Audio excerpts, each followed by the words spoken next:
You're listening to the MindPod Network.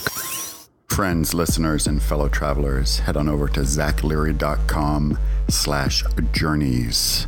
Check out Toward the Within, Guided Mystical Journeys for the Digital Age, a new offering that I have going on, promoting an authentic life and helping you to get unstuck. Go check it out.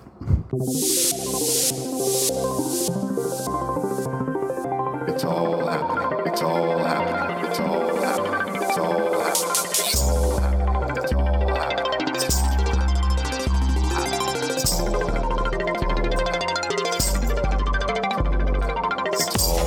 It's all happening. It's all happening. It's all happening. It's all happening.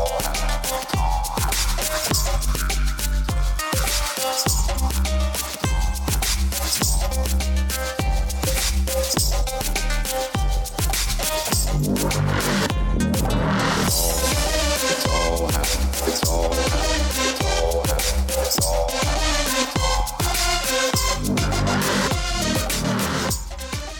Hello, friends. Welcome to the podcast. This is episode 130 of It's All Happening with Zach Leary. I'm your host.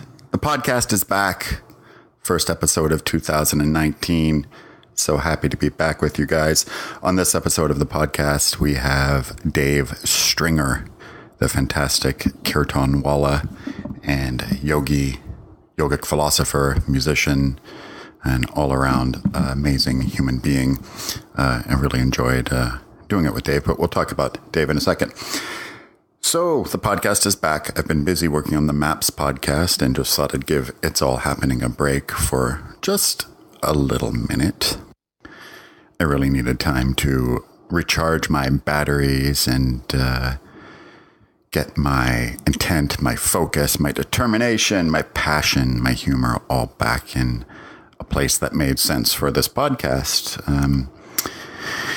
As you're going on and on episode after episode, especially with the intros, it becomes hard to keep the channel going. There's a lot of podcasts out there, I don't know about a lot, but like Rogan, for instance, that don't really have an intro. They just go straight into the interview. And, I established my format quite a while back and want to remain true to it, and do think that my intros and my point of view is what I have to offer. So that being said, that's why I took a break, but we have lots of great episodes to come. Marianne Williamson, Jack Kornfield, Roger McNamee discussing his new book, Zucked. Lots and lots of great stuff. But regarding the intros, moving on, if you're living in America, you are aware of the political climate of the day, and there's no question it is surrounded with chaos. It is surrounded with bad actors and pretty much a level of insanity that is hard to reckon with. And my fear of that is, in the 2016 presidential election, there were 90 million people who could have voted that didn't. And presumably the reason they didn't vote is because they didn't have any passion or any reason to think that they should vote for one of the two major candidates for president. And cynicism and just lack of awareness has really seeped in, especially within the millennial generations. Think, why vote at all? It's all stupid, right? And an argument could be made that the political climate of today only goes to reinforce that. It's like, oh my God, I don't want any part of this, right? Of course, I get that. But I want to talk about a new shining light. Her name is Alexandria Ocasio-Cortez, representative in the House from New York. And you've probably heard of her. She is only 29 years old, has a degree in economics, was a bartender just a year ago. She happens to be gorgeous, very eloquent, and is, within her first 2 weeks, is just making waves that are tsunamis in Washington and D.C., and she is shaking it up in probably the freshest voice that Washington's had in quite a while. Let's listen to this. This took place just a couple days ago.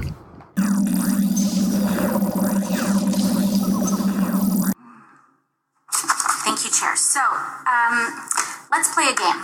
Let's let's play a lightning round game. I'm going to be the bad guy, which I'm sure half the room would agree with anyway. And I want to get away with as much bad things as possible, ideally to enrich myself and advance my interest, even if that means putting my interests ahead of the American people. So, Mrs. Hobart Flynn. Oh, and by the way, I have enlisted all of you as my co-conspirators. So you're going to help me legally get away with all of this. So, Mrs. Hobart Flynn, I want to run. If I want to run a campaign that is entirely funded by corporate political action committees, is there anything that legally prevents me from doing that? No. Okay, so there's nothing stopping me from being entirely funded by corporate PACs, say from the fossil fuel industry, the healthcare industry, big pharma. I'm entirely 100% lobbyist PAC funded. Okay, so let's say I'm a really, really bad guy, and let's say I have some skeletons in my closet that I need to cover up so that I can get elected. Mr. Smith, is it true that you wrote this article, this opinion piece for the Washington Post entitled, "These payments to women were unseemly, that doesn't mean they were illegal"? Well, I can't see the piece, but I wrote a piece under that headline in the Post, so I assume that's right. Okay, great. So, green light for hush money. I can do all sorts of terrible things. It's totally legal right now for me to pay people off. And that is considered speech. That money is considered speech. So I use my special interest dark money funded campaign to pay off folks that I need to pay off and get elected. So now I'm elected, now I'm in. I've got the power to draft, lobby, and shape the laws that govern the United States of America. Fabulous. Now, is there any hard limit that I have, perhaps Mrs. Hobart Flynn, is there any hard limit that I have in terms of what legislation I'm allowed to touch? Are there any limits on the laws that I can write or influence, especially if I'm based on the special interest funds that I accepted to finance my campaign and get me elected in the first place? There's no limit. So there's none. So I can be totally funded by oil and gas. I can be totally funded by Big Pharma. Come in, write Big Pharma laws, and there's no limits to that whatsoever. That's right. This clip was entitled AOC Decides to Play a Game at the House Oversight Government Reform Committee. Happened just a couple days ago. So you can see by her use of language and her, her approach to exposing the problem that, she's uncovering, the core, the seed problem, the root problem in Washington, D.C., and presenting it in a way that is, very approachable, very friendly, very you're just hanging out with your friends and talking. She's not wrapped up in the evasive political language that dodges the core issue and just focuses on the specific special interests of the particular candidate. And this voice, her being 29 years old and a woman, is the type of thing that if this happened in mass, if this happened often, we could actually see real changes to the war on drugs, to the immigration system, to wealth disparity, to healthcare, to the education system, to climate change, and on and on and on and on. So dig into everything that she's about. Of course, she's young and green and fresh, and everything that she's bringing to the table isn't necessarily, going to work quite yet. But she's off to the right start. She's bringing conversations out into the front and center that need to be had. So, yes, AOC. Dave Stringer, fantastic kirtanwala, yogi, Eastern philosopher even. He's been around doing this for a long, long time. He's one of the first kirtans that I have ever seen. And, doing this podcast with him really was just illuminating. Dave is a very, very thoughtful human being. And he has a really well thought out, very nuanced and articulate position on how the system of mantra is connected to consciousness expansion in the same way that psychedelics, yoga, meditation, breath work, and other methods are. I mean, he breaks it down and distills it in this way that, few kirtan wallas are doing. So check him out. Go to davestringer.com and listen to his music. It's really good, too. In the podcast, it says his gig in Palm Springs is on March 9th. The date got moved to March 10th. So what's said in the podcast is wrong. March 10th in Palm Springs. So, I hope you enjoy this podcast. Dave is awesome, and dig it.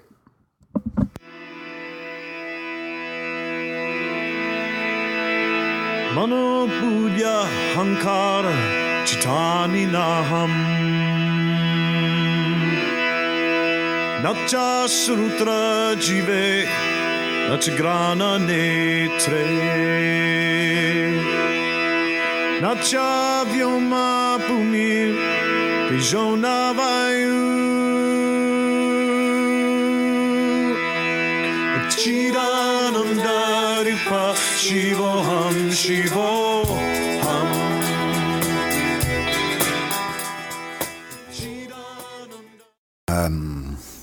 Dave Stringer, welcome to the podcast. Hey, Zach Leary. It's really great to be here. Happy to have you here. And as we were saying before we hit record, it's a funny thing. Like, it's me being in, I guess, a member. I don't want to say member because it's not a club, being a member of the Bhakti community, but being part of the Bhakti community. Yeah, I kind of hate that word tribe, too, because it involves an in-group and an out-group. Right. And we don't want to, there's no divisiveness here, but, and I've only kind of gotten to know you sort of somewhat recently, but we just played an awesome gig together. Yeah, which we did. was really fun. And I had no idea. Just I'll interview Zach Leary. Zach studied at Berkeley. It turns out he has prodigious jazz skills. And it has a pretty good ear. He's good at improvising. And, thank you. It's he a pleasure. serves the kirtan pretty well. Thank you. And I'd love to do it again. You will. So as I was just prepping for this interview, it occurred to me, I don't know if you weren't the first kirtan I saw, but you were one of the first kirtans I saw, for sure. And so early on in my journey of the Bhakti movement that, you were used to use projections of the mantras in the back, right? And at that time, I remember I needed them. I didn't know the mantras. People still need them, and it's diversified now. It used to be just the Devanagari script of the Sanskrit with a Roman transliteration of it. But I've been playing in China quite a lot lately, which is a whole other thing. I saw some pictures of you in that. So now we've got Mandarin titles too, because it's if you think of it's hard for you to figure it out. There's a different kind of vocabulary. And, I'm learning to speak Mandarin right now, and there are no cognates that I can find. Whereas Sanskrit goes to English and to German and to a lot of Romance languages from the perspective of how language develops. Sanskrit is one of the root languages of the Indo-European family. But the Asian, there's a hard line. But there is no line between it and Chinese or Japanese. So are they getting it in China? Yeah, they're getting it. It's funny. I've had a unique seat at the development of the worldwide yoga and bhakti scene. As you mentioned, I started leading kirtan in LA in yoga studios in around 1997. Which was really arguably kind of like the golden era of like when people were inventing whatever we call the modern yoga movement. Yeah, sacred movement. Yeah. Right, but even at the time, Yoga Works on Main Street in Santa Monica was kind of a hotbed of this stuff, and Mati Ezrati, who ran Yoga Works at the time, long before it became a chain, really had a singular vision of what a yoga studio could be, in that it was part social center and also part university. And so she was trying to invite people to express yoga in a lot of different ways. So she invited a lot of people to come and do workshops. She kind of invented this whole market yoga teachers like movie stars thing, you know, because there wasn't really a cult of celebrityhood around yoga up to that point. Not quite yet, right? But this is LA, and you know, there's tons of people of the entertainment industry floating around, and It was bound to happen. Yeah, it was bound to happen, right? And I'm still not sure how she found me, but she invited me to come start leading a twice a month kirtan there. And I've been knocking around a little bit. I mean, I had lived in India in 90 and 91 in Muktananda and Guru Mai's ashram, where I was employed as their video editor. Oh, wow. So I didn't go there as a devotee. I went there as, to work for them, essentially in their propaganda machine. Wow. Did you get to know Guru Mai? Oh, I worked with her like right next to her. Wow. It was really, really amazing because I was kind of tabula rasa. I didn't really know much about any of this, which was rather the point, because they wanted me It's to better edit, that way, probably. Yeah. And they wanted me to edit a series of videos for beginners about meditation practices in Eastern philosophy. So I appeared in someone's meditation. That's how I got the job, which is a crazy sequence of events in and itself. And but having got it, I was asked to learn this stuff and take it in and digest it, and then kick it out again in little bite-sized distill it increments. So my process was standing in for people who were beginners, and so I got to work with all kinds of learned swamis and with Guru Mai herself, and a lot of material I was editing talks by different spiritual teachers. So that's what I spent the first 6 months in India doing. Was basically I was just given and paid to study Eastern philosophy. And it quite beautifully dovetailed with a lot of my, I guess, my own process of inquiry. It's just after I turned around and looked at what was happening, I was like, well, this wasn't an accident exactly. Like, I don't know how I manifested, but I did. And that's how I discovered kirtan in the first place, because Siddha Yoga had a particular, I guess I would call it technology of how to develop a kirtan that, in my experience, maximized, once I was exposed to different kinds of kirtan, that it had a particular, looking back on it, neurological methodology that maximized like the ecstasy and also the meditation that followed. And that song here in LA, it's still active, and I've been maybe two or three times, and it's a unique brand of kirtan that they're doing there. It's not quite my thing, but I do it's transformative. It depends on where you come from. I mean, I've had to modify it, somewhat for yoga studios, but in short, they like to hold things really slow for really long. And what that does is that causes you to deepen your breath, and it means that your parasympathetic nervous system is kicked into action. That's your relaxation response. And the speed of your breath actually really controls the movement of the autonomic nervous system. So, and that's an old evolutionary development. So everybody knows, take a breath, chill out. So the first act of Siddha Yoga style kirtan is to cause people to enter into a deep meditative state. But the repetition and the fact that after a while the speed increases, it stimulates your sympathetic nervous system, which is your excitation aspect of it.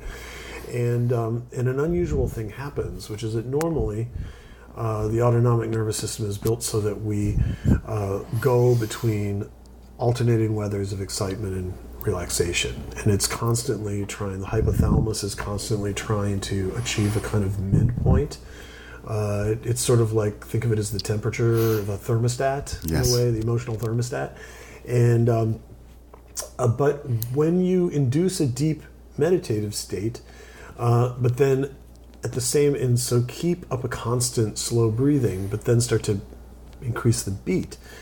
It induces both sides of the autonomic nervous system to fire simultaneously, which produces like a feeling of like intense bliss, because you're both really relaxed and really excited at the same time. And it appears that holding it for a long time is partly what induces that. Well, and what I see in the modern, I guess, kirtan explosion, and every time I talk about this, it comes across as sort of critical. I don't mean it to be critical, because ultimately I do believe that getting people to chant the names is a good thing. Yeah. However, ultimately, other people may disagree with that. But what I tend to notice is that so many bands, so many artists have this tendency to want to just speed it up real fast and just get off real quick. Right. All of a sudden, everybody's up and dancing within 60 seconds, and it's this ecstatic 120 BPM kind of thing real fast. I'm like, whoa. Right. What happened? Yeah.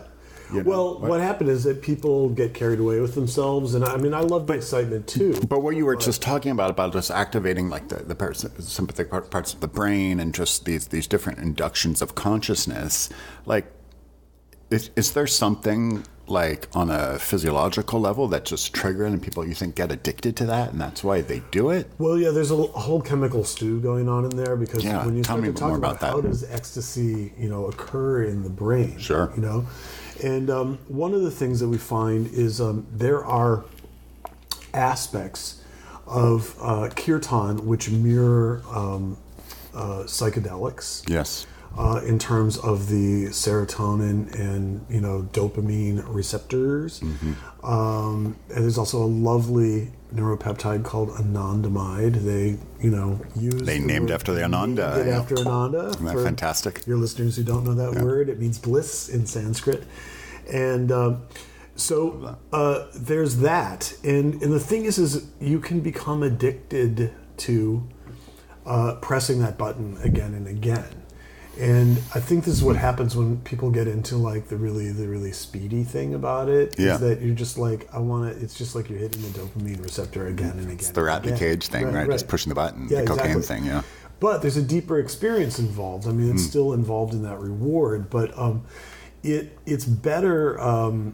I guess I'll use a kind of a sexual metaphor here. It's kind of like a bunch of 19-year-olds just wanting to get off. Yeah, okay? right. And then over time, you start to realize that the whole journey is also kind of part of the whole deal, right?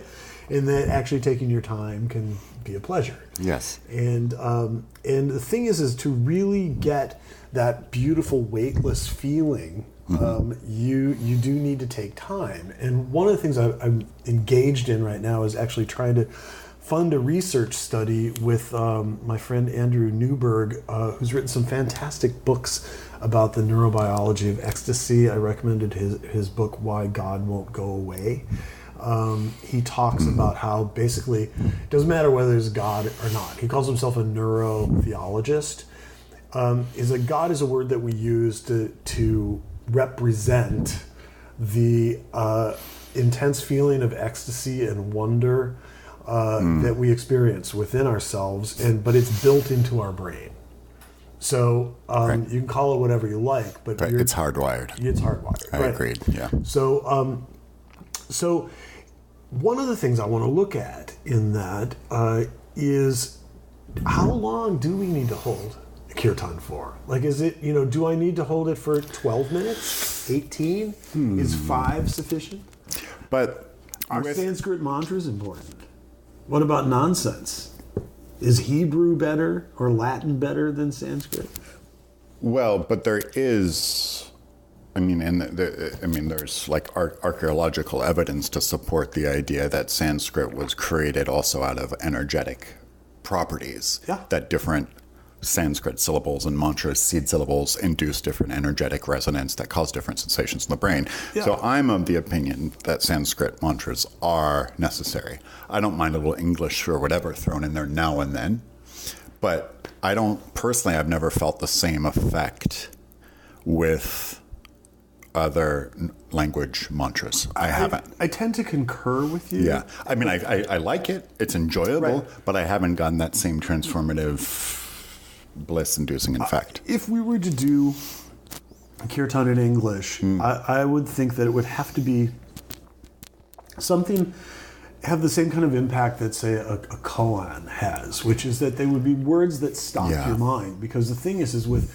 Sanskrit, you can say, oh, this is mantra is about this, or whatever the subject is. If it's a Shiva mantra or a Saraswati mantra or whatever, Right. there is a subject, but it's actually about the repetition of the names that moves you beyond the conscious mind into a state of just pure experience, right? Right. And starting with a language that you don't quote unquote understand, and that actually has sounds that themselves seem energetically delightful to sing. Yes. It seems like it's an advantage. And part of me says, if it's not broken, don't fix it. But at the same time, I want to know. I've heard what you're saying about Sanskrit. Yes. And I see that Sanskrit is the origin of all these modern languages. So there's definitely something to it. But there's a part of me that wants to dig deeper into it. And in some ways, I can also contradict myself too, because I've been to Southern Baptist gospel that are off the fucking hook, and I'm just total in that same state. So maybe I might not be right, but yeah. But I mean, anything that brings people together in a space of joy, I think is socially useful. Yes, it is. I mean, for me, this is an art form. And I'm adapting from what is for Hindus a deeply religious practice, and I've observed that even without believing in it, that it affects me deeply and other people deeply. I mean, to quote Frank Sinatra, when I sing, I believe. Okay, so my mind can be full of all these issues, but the minute I start singing, yes, I drop it. Yes. But I have cultivated it as an art to say, what can we do with this? I'm a white boy from the Midwest, and it's I'm not an Indian. I don't sound like one. I'm not pretending to be one. Mm-hmm. I don't use an Indian name.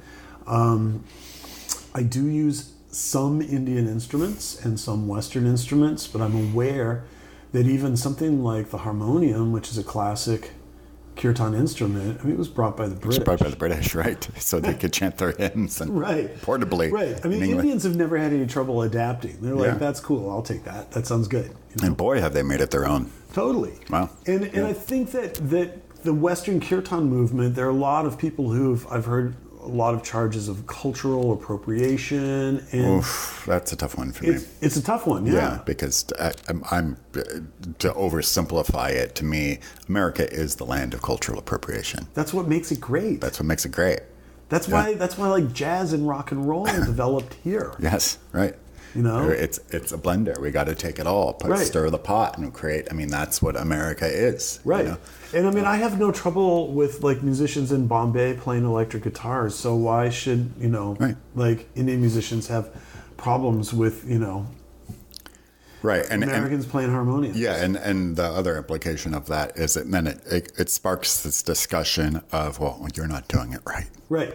And that to me is that's a Pandora's box that can't be closed. You can't, because what do you mean you're not doing it right? But it's a question I've definitely grappled with in terms of what's the rightness of it? Where can I stand authentically to do this? But what do you think the answer is? I mean, I have an answer to it. Well, I'm curious to yours. Okay, I'll give you mine if you'll show me yours. Please, is that I was forced early on to confront, my stance as an artist on this, because Siddha Yoga had a particular aesthetic. Now, there's a form of how they developed the chant, which we've been discussing, but there are also certain things that you could use and not use. For some reason or other, mysterious to me, drippy synthesizers were fine, but guitars were not. Okay? You couldn't sing harmony. Even though for me, from a sort of, gospel or church background, that's all about the expression, but I had to learn how to basically serve the chant, okay? Which meant not serve my ego. This wasn't a thing for me to, as an artist, it wasn't for me to express myself per se, individually. It was to act as a catalyst for a group of people to be invited into an experience. So I found that whatever I wanted to use in the kirtan, I could, as long as I served the chant. And it wasn't about hey, look at what we can do, look what I'm doing here. It was about, did this make it deeper? or was I using simply the tools that were available, you know? And so there's a deeper law in the chant that you have to serve. And like, so I would say that over the more than 20 years I've been doing this now, I've learned to serve the chant itself and to serve the experience of the people that are gathered together to sing. Serving the collective. Yes. Yes, because it is essentially an experiential idiom that serves the collective. Right. Right. Right. Right. And it's powerful when people are able to sing together. It's transformative. Like, we need these rituals. Yeah. And, you know, I go back and forth, you know, from a theological or philosophical perspective. Like, I find belief kind of gets in the way of our inquiries, and because I really am trying to get in contact with, like, what is, you know, and what is reality is a persistent question here. Yes. And my own thought processes and concepts can so blur that field. You know, so I don't want to lose those questions. I don't want to turn anyone away. I don't want to say it's this or that, and I also want to respect the roots of where it came from. Well, or at the very least, encourage somebody to find the answers out for themselves.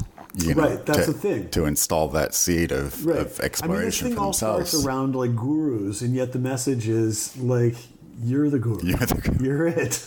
Right. You know, take responsibility for your own spiritual progress. Yes, and you know, yeah, absolutely. But be in community with others. And the thing is that we, you know, my response to, for example, much of contemporary, you know, atheism, meaning like, because I mean, I guess I would characterize myself as an agnostic kirtanwala, but you know, in response to Dawkins, Harris et al., whatever the coherency or cogency of their observations, they're not, once you've destroyed religion, you haven't left us with much else with which to build useful social rituals and relationships. And well, except, go on, but yeah. Except? Well, but specifically with those two guys, like, I think that they are leaving us with the cult of ritual around that discussion. Right.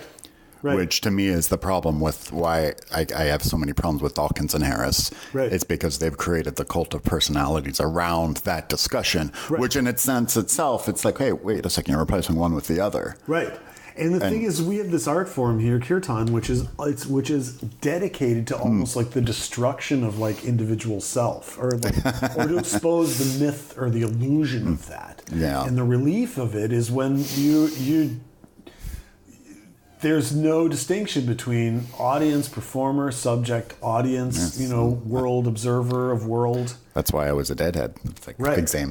It's the same phenomenon. Yeah. It's the same thing. Yeah. And I mean, if you look at like the phenomena of the dead too, there was a potent community around that, all around people's search for meanings. Yeah. And you know, it's funny because one of the things that I've chafed at, you know, with ultimately guru organizations is this thing of like, you have to do it this way. And as long as I could see that it was working on my ego and that I was in effect in school, I could hang with it. But then there was a point at which like it was actually standing in the way of the art.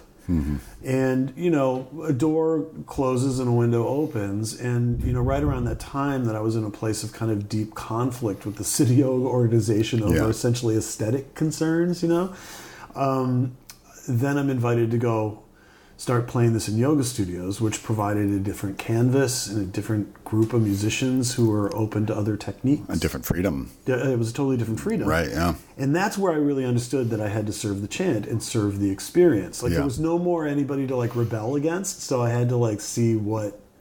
If nothing else, that's I think the single best quality of the Western kirtan movement is that the canvas is so wide open. Right. It's so free. But somehow art still needs, like, you still need to put a frame around the picture, or the song's got to start one place and end in another. Of course, so, you know, we can't ultimately, you know, you have to learn how to use those limitations in a way.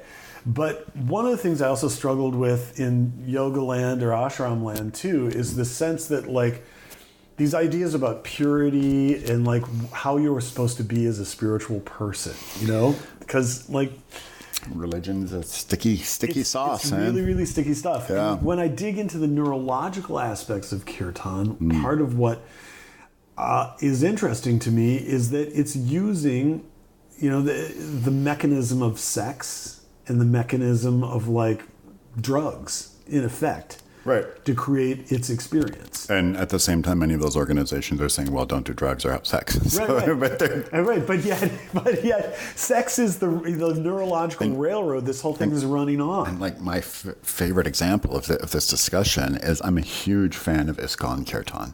Yeah, it's great. Love it. Yeah, it's great. It can just be this so ecstatic and Yeah. so sincere and Yeah. I mean, I've been in temples in India and ISKCON temples where it's like, wow. And it works. Like, I could never be a member of ISKCON for all the reasons we just talked about. Right. But it works. Right. So I can't argue with them. Right. You know what I mean? Right. So there is sort of the sense of like, it just, those contradictions really, make it a difficult thing. And I'm not, you know, in any way disapproving of somebody's decision to be a part of this group or that group, you know? Like, to a certain extent, any practice that you do involves a kind of discipline, and, you know, you're saying, I'm this thing and not that thing, you know? It's useful for self-development.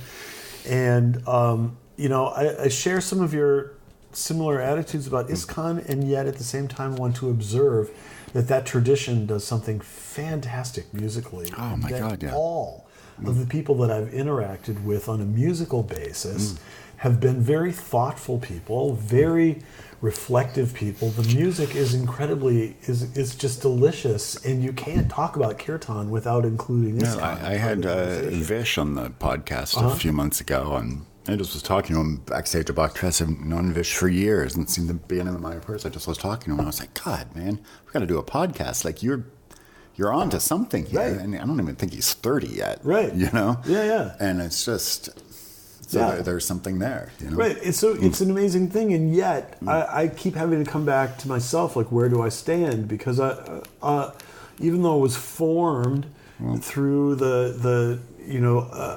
I came up through the structure of Siddha Yoga, which is a Shaivite path. Yeah.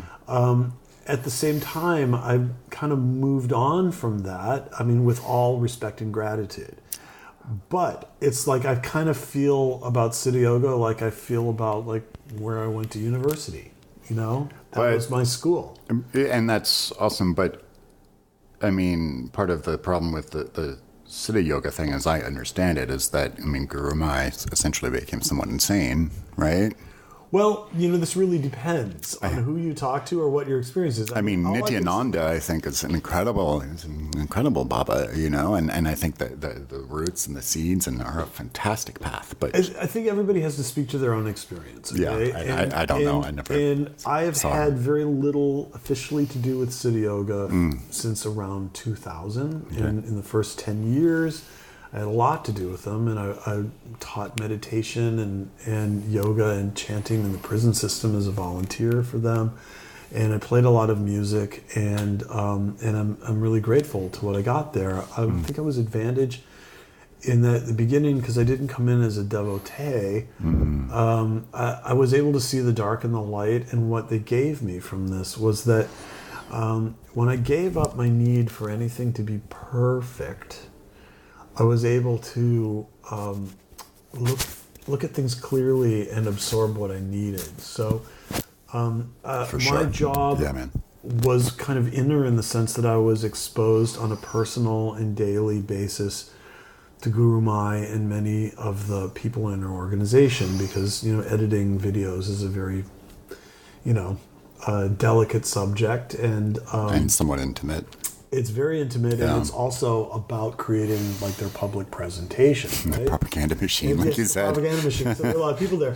So I was able to see simultaneously what was human and, you know, like maybe woefully misguided or with the best of intentions, like led into delusion, you know, right next to things that were astonishingly clear.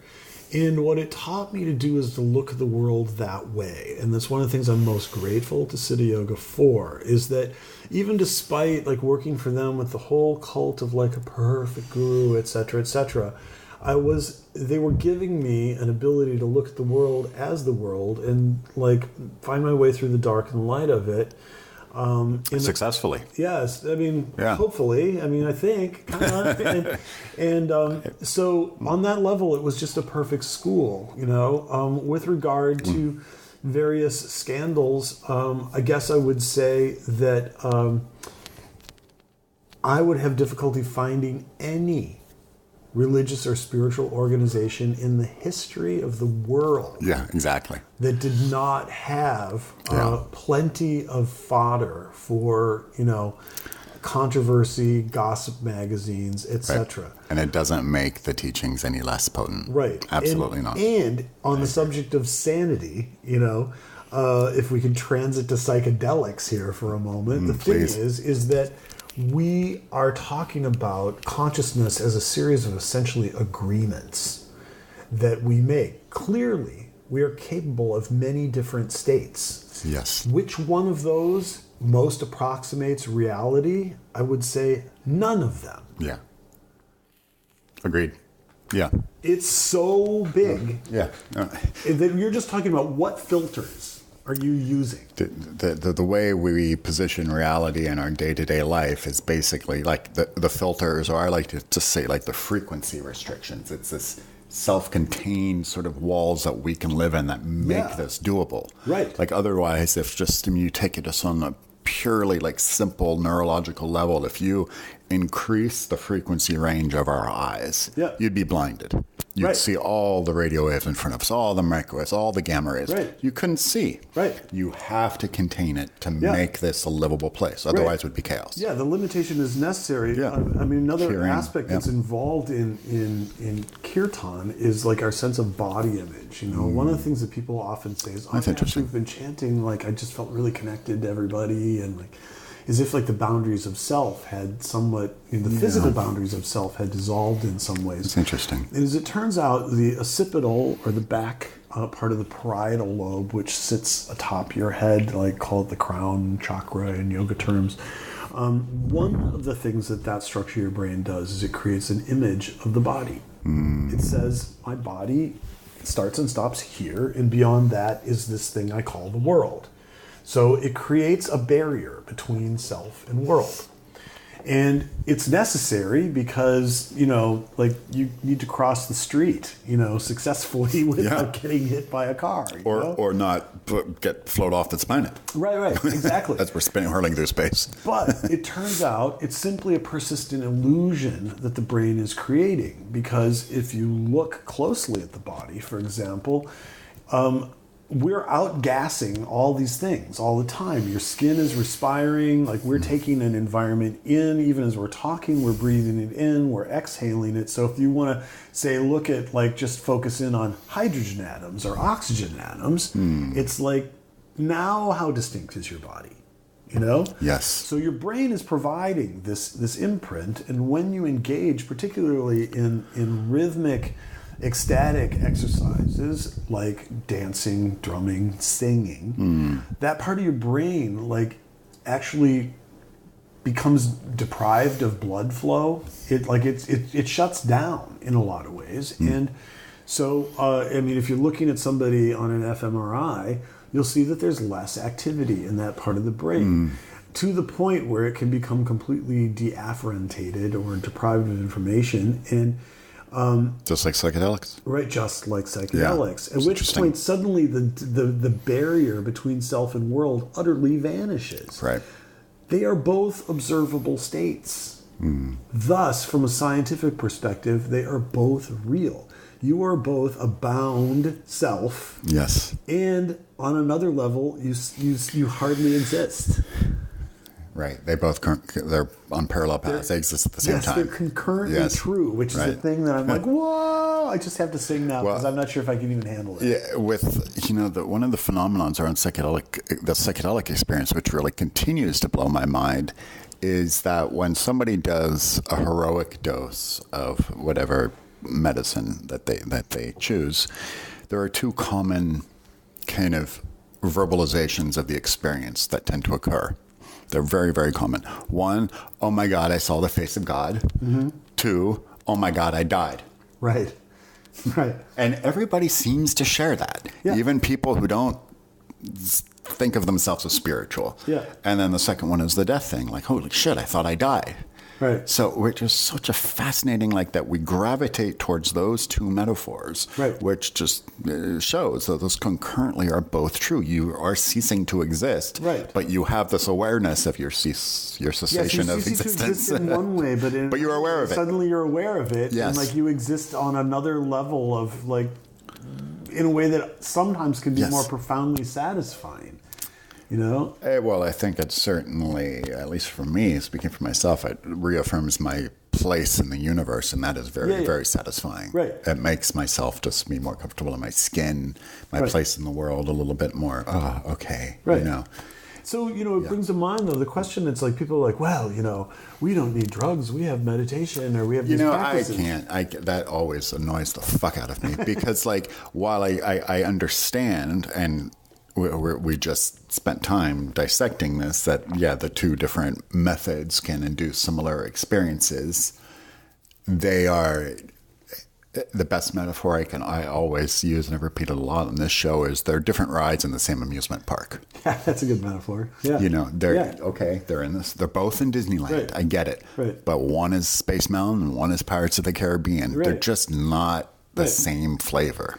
No, and the thing is, on one level, if they're fundamentally, if we can reduce this to neuropeptides and electrical impulses in the brain, does it matter how you get there?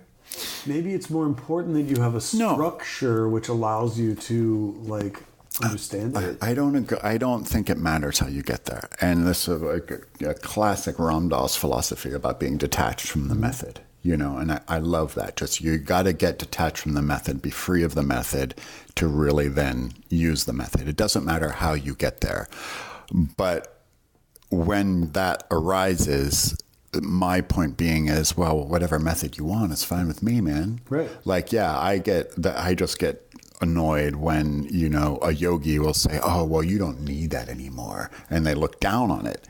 Like, well, just meditate for an hour a day and to do 16 rounds of japa every day or whatever the fuck it is. Right. And as if your method is somehow inferior, right. like taking 400 mics of LSD. Well, yeah, and there's this whole thing about, well, aren't those things habit forming? Like, you don't want to become addicted. Well, it's like everything, all spiritual practices are habit forming. Dude, 16 rounds of japa a day? Right. Holy shit. That takes 2 hours. Right. It takes some serious commitment, and it's a habit, and not necessarily a bad one, but it can actually be done to the point of preventing you from getting other things that you need to accomplish in your life done too. Yes. So, and actually my own experience with hallucinogenics is that it actually, they seem to help habits fall away. And you know, like somehow there's a process of constructing or loosening the bonds of like habitual neural pathways that you're running your brain through. Now, do you have some experience with microdosing? Is that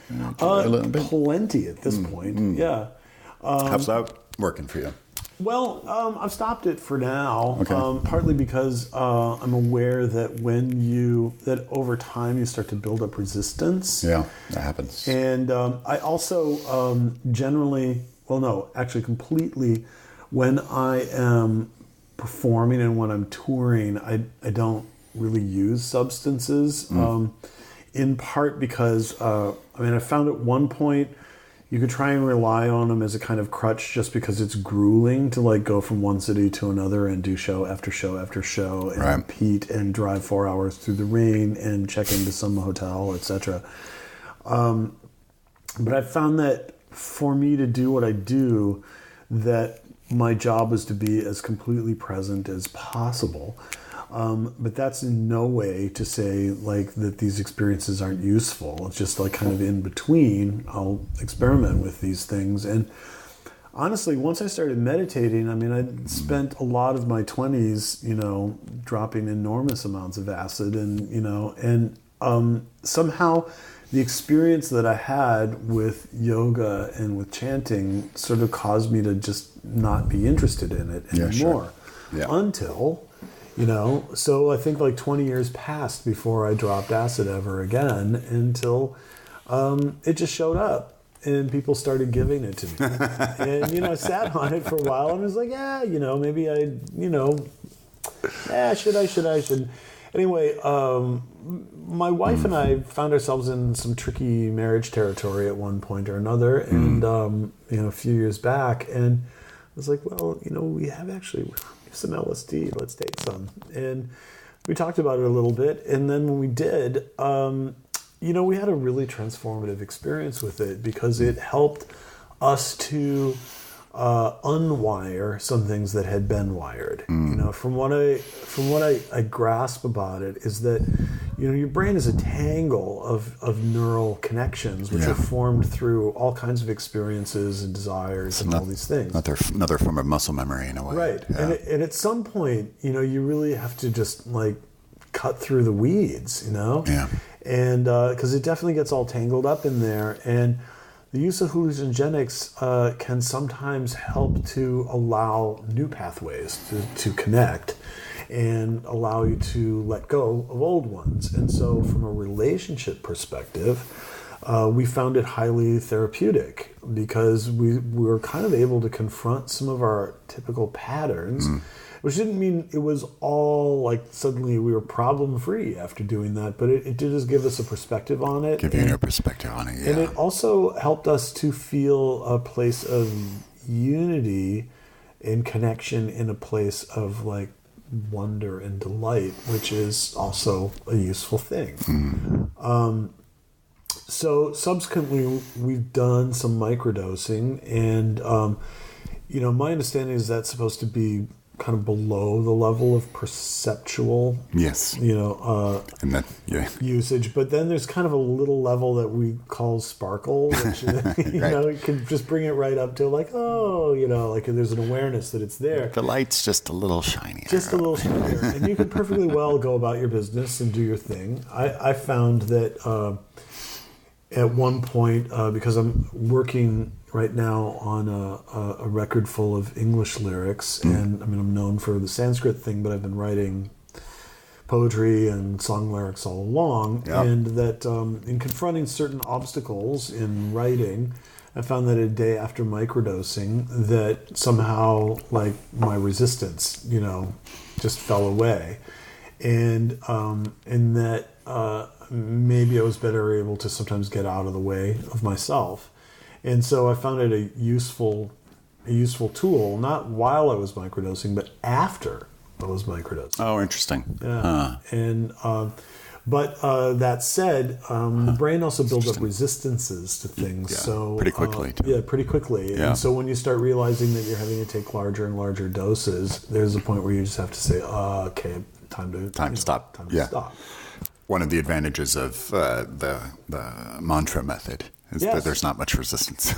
No, and I have all those tools. So Yes. part of me is like, well, this is the paint box I'm playing with, and hey, I'm not a swami, I'm an artist, so I can explore these things, and it's all part of me asking these questions about, who am I? What am I doing here? What does this mean? How shall I act? How shall I treat other people? Why am I here? What should I? Yeah. Yeah.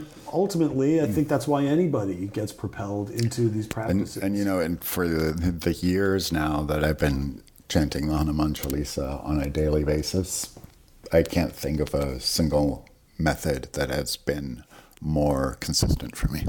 Right. Over the years. Yeah. Yeah, psychedelics and asana and all those things have done wonders for me, no question. Right. But for me, that single method that I do on a daily basis is consistently been there. Works for me. It works. Yeah. And it's always good if you're doing something that works, even to stop doing it for a little while and see how you feel if it doesn't when work. you stop doing it, or see if it doesn't work. I mean, after the holidays and everything, I observed a completely substance-free January and realized, one, I have no dependency whatsoever. I'm perfectly fine to be like, okay, I'm not doing that right now. But to see even positively how those are enhancements while they're not required. I mean, my process continues. Now, the one thing I haven't done is the closest I think I've come to like not having music was a Vipassana sit I did years ago, in which like you're told those are hard. You can't sing, you can't write, just sit in silence. And like without music, I did find myself like there was a deep longing to get back to that. The one Vipassana I did after. I think it was 3 days. I think it was 2 days. I was quietly singing kirtan in my room. Right. I had to do it. I was singing it in my head because I couldn't do it out loud, and I knew that even doing it in my head was kind of a violation of what we were being asked to do, because the point was to encounter inner silence. But of course, deprived of outer interaction, it does force you to rather confront how noisy you are inside all the time. How noisy you are inside all the time, and how much of a product of the modern world we are. Right. I mean, us being, Western white guys from urban environments, that's how we are. It was an entire, the first couple of days were rough of a 10-day sit, but there's a point where it just felt such a relief to not have to tell any story about who I was or what I wanted. Yes. The freedom to not interact and everything was like really, really great. And I realized that these kinds of things are actually really important antidotes too. Why kirtan? Well, okay, we are constantly changing the channels in our life, and we're moving from one amusement to another and one distraction to another. Sure. And the kirtan is like, nah, we're just going to do the same thing over and over again. No, sit tight, just take the ride. Right. And don't change the channel, and focus on one thing at one time. So with that in mind, and you even proclaiming it yourself, being an agnostic kirtan wala of sorts, where do you reconcile that? Like, what does that mean to you? Because I guess I wouldn't call myself an agnostic in that, I'm part of a spiritual tradition that I guess sort of gravitates towards a manifestation of the Godhead that may or may not be real. I don't care. Doesn't matter to me if it was real or not. It still works. So I use that metaphor. Right. But so tell me more about that. Like, where do they meet? Well, because some may say I'm using the word agnostic in its literal meaning. Okay. Against, or not. Gnostic, no. Meaning that my position is I don't know. And my... You don't know, but you know that there's something? No, I don't know if there... If you use the word God, I have to ask you first what you mean by that. Yes. Then I would also have to ask myself, given the series of filters that are involved in being a human and having senses that clearly can't take in all of the blips and squiggles and pulsing energy of the universe, I can't know all of it. So despite all this talk about quests for enlightenment and self-realization, I'm dubious about it. I'm trying to make my peace with being a limited entity in an infinite world, and how what can I know, and so those are the questions. I don't know that I will ever, quote unquote, know God, except for to the extent that I might sink back into it, But does that mean, if I could just sort of connect the dots here, or if I'm making a false assumption, does that mean to you, does it matter then if you are singing a Saraswati chant or a Shiva chant or a Krishna chant? Does it matter, or is it just, since you are agnostic, does it not matter? Is it at all kind of? No, I find. Look, I'm as an artist, there's a poetry in all of these names, and they reflect, or they direct your attention to different aspects of the way things are. To chant to Saraswati is to chant to the mystery of how things arise, and how things come into being, and where do thoughts come from? Where do they go? To chant to Krishna is to chant to the way the transcendent exists within the limited. How it is that this infinite being, can exist within this finite consciousness. So you do acknowledge that there is different, metaphorical relationships to each of the different. Yeah. Oh, for sure. And I'm meditating on those things and using them as points of departure. But the thing is that once the ship sails from that point of departure, we're just like out on the ocean. Yeah. Sure. Or in the sky. Right. And like I'm more focused on that, the infinity of that sky or the infinity of that ocean. Right, which in some schools, like especially like, Advaita Vedantic schools, which is, some say that's kind of the essence anyway. Whoa, well, it's so vast and so infinite anyway, we can't even talk about it. So it's this infinite just perfection. So in order to talk about it, we need to distill it and give it these little names. Right. I feel this compulsion to talk about it. So or can't define it. I should say not talk about it. That was the wrong way to say it. We can't define it. But it's funny. I think the world is in the process right now of I would say that the current world religions have served a certain era, in that the new temples are built out of the bricks of the old one. If you go to Rome, the Vatican is built of the stones of Apollo temples. Okay, it's all still there. It's just in a different form. Right. And as inconceivable as it might seem, there will be a day when most likely the stones of the Vatican will be used to build some other temple. Is that true really about the Vatican? Yeah. Oh, fuck, I didn't know that. Yeah, they tore down a lot of old temples and just repurposed the stones. Shit, I didn't know. Because it was nice marble, okay? Yeah, right. It took a lot of effort to get it. So, right. And I think that's what we're doing with culture, okay? And so one of the beautiful things about yoga is that it has this wider perspective. It's looking for linkages. It's looking for how, the core of the message of Jesus is not different than the core of the teachings of Buddha, for example. It's deeply peering into what connects us together and the commonalities of these things. And what I think we're challenged with in our age now is to integrate the language and the methodology of science and the facts of the realities of our existence as urban, increasingly an urban species. How do we reconcile that with many of the belief systems which have actually built the society? But the thing is that sometimes you have to build a scaffold to get up to a certain place, and then you have to remove that scaffold just so you've got the materials to build another one to get a little higher up the mountain, right? Right. So maybe yoga's doing that right now. And which is why I don't want to discard the Sanskrit mantras. If they're working, they're a useful scaffold.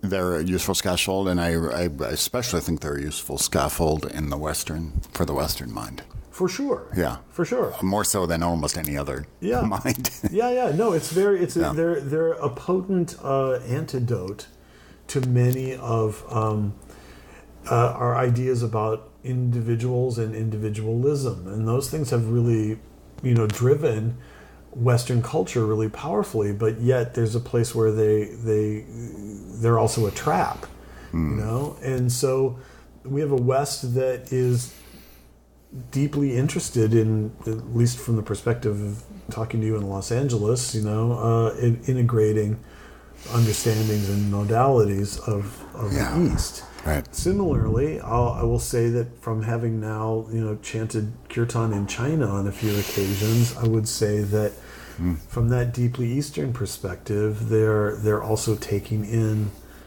Western ideas, and those Western ideas are also going to play havoc with their societies in the same way that Eastern ideas are playing havoc with ours. And they already are. Yeah, right. But yoga is not a religion per se. It's a science. It's a science in the sense that it's a methodology of inquiry. Right. And as long as we can keep asking questions, I think we're in good shape. We don't know where those questions are going to lead us, but if we can focus on their way of asking them and why we're asking them, like we're doing something useful. And hopefully we're also creating meaningful ritual that brings people together. Yeah. You know, and... Yeah, man. Well, we did talk about this Palm Springs gig. Let's say it. Okay. Oh, yeah, so I guess we have a few... There's always, even as we get to the end of all these things, there's always something we want you to know about, because actually you should come and experience this, because I like to talk about this stuff, and kirtan events are places where it's possible to have these discussions and to follow it with the actual experience of moving beyond thoughts and concepts and ideas. So because my schedule's pretty light right now, but locally I've got a gig at Yoga Soup Saturday night, February 9th. In Santa Barbara. Yep. And I don't think it's even up on my website now, but March 9th at Urban Yoga in Palm Springs.